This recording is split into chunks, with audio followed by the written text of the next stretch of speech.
বেলারুশের রাজনীতি। বেলারুশ একটি প্রজাতান্ত্রিক রাষ্ট্র, যেখানে রাষ্ট্রপতি রাষ্ট্রের প্রধান এবং প্রধানমন্ত্রী সরকার প্রধান। দেশটির পার্লামেন্ট দ্বিকক্ষ বিশিষ্ট, যা জাতীয় সমাবেশ নামে পরিচিত।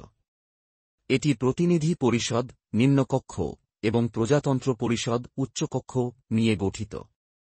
স্বাধীনতার পর থেকে বেলারুশে রাজনৈতিক স্থিতিশীলতা বজায় থাকলেও বিভিন্ন সময় রাজনৈতিক অস্থিরতা এবং বিরোধী দলের সঙ্গে সংঘর্ষের ঘটনা ঘটেছে। বর্তমান রাষ্ট্রপতি আলেকজান্ডার লুকাশেঙ্কো, যিনি ১৯৯৪ সাল থেকে ক্ষমতায় আছেন, তার শাসনামলে দেশটি অর্থনৈতিক স্থিতিশীলতা অর্জন করলেও মানবাধিকার এবং গণতান্ত্রিক মানদণ্ড নিয়ে আন্তর্জাতিক সমালোচনার মুখোমুখি হয়েছে। বর্তমান সরকার এবং কর্মচারীদের মধ্যে দুর্নীতির অভিযোগ রয়েছে, যা দেশটির উন্নয়নের পথে বাধা সৃষ্টি করছে। অতীতে বিভিন্ন রাজনৈতিক দলের ব্যর্থতা এবং অভ্যন্তরীণ দ্বন্দ্বের ফলে দেশটি রাজনৈতিকভাবে দুর্বল হয়েছে।